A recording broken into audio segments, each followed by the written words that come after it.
Okay, let's talk about how best to study and learn. And of course, people have different learning styles. Some people prefer to learn by reading. Some people prefer to study in a group. Some people prefer to highlight. Some people call themselves auditory learners. Other people consider themselves visual learners. But guess what? When one looks at the research on preferred learning styles, pretty much all of that melts away. It turns out that the best way to study and learn is defined not by the medium in which that material arrives, whether or not it's auditory or visual or combined, whether or not you review slides or a textbook or you watch small videos. It turns out that the best way to study and learn is to access components of your memory systems that offset forgetting. Rather than think about studying to learn and retain information, I want you to think about studying to offset the natural process of forgetting that everybody experiences when they are exposed to new material of any kind. Let's get the most important things out of the way first.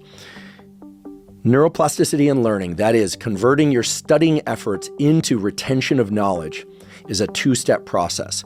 You've probably heard about active engagement. That's just a fancy set of words for focus, for really attending to the information that you're trying to learn. And it is very important anytime you're trying to learn new information.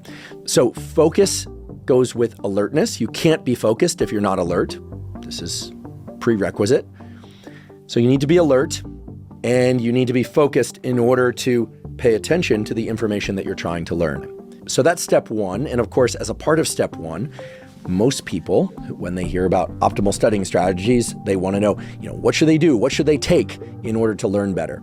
Well, here's what everyone should take in order to learn better, which is a great night's sleep the night before. Right now, however, I want to talk about the second part of neuroplasticity, which is that the actual changes in the nervous system, the strengthening and weakening predominantly of connections between neurons that underlie learning, do not occur during the focusing and learning, or rather the exposure to the material, but instead during deep sleep and sleep-like states. And again, I've done a lot of podcasts and talked a lot about tools for getting better sleep, but I just want to remind everybody that the actual reordering of the connections, the strengthening of connections between neurons that underlie learning, the weakening of those connections occurs during sleep, in particular during rapid eye movement sleep, which tends to predominate in the latter half of the night. So make sure that you're getting enough sleep for you. For some people, it's 6 hours. For some people, it's 8 hours.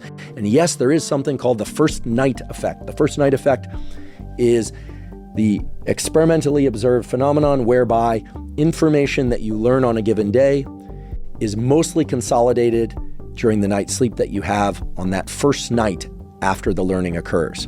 Does this mean that if you get a poor night's sleep on the first night after learning something that you are forever going to forget that information, that it cannot be consolidated into your neural circuits? No. However, it's very clear that the first night after learning, you want to get the best sleep possible. So if your learning bouts, your studying is going late into the night and you're drinking a lot of caffeine, be mindful that the sleep that you get after drinking that caffeine late into the day, the all-nighters that you're pulling, those are not serving your learning well. So you need to structure your life as a student of any kind so that you can get focus and attention to what it is you want to learn, and you can get sleep to the best of your ability.